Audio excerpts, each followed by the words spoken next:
Hi guys, today we'll cover QuickBooks inside the Accounts module.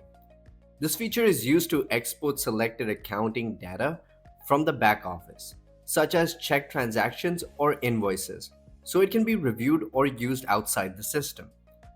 To begin, open the Accounts menu and click QuickBooks. Unlike other modules, QuickBooks doesn't open a full page. Instead, it opens directly as a pop-up window. Inside the QuickBooks window, you first select the import type. You can choose options such as check transactions or invoices depending on what data you want to export. For example, if you select check transactions, you can choose how you want to filter the data.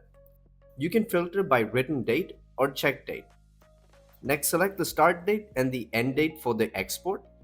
After selecting the date range, click Export. The system will generate the file and download it to your computer. Once downloaded, you can open the file in Excel or save it for your QuickBooks records.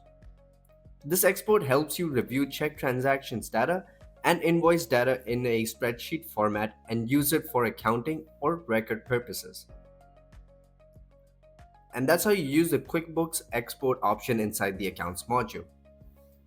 I'll catch you guys in our next video.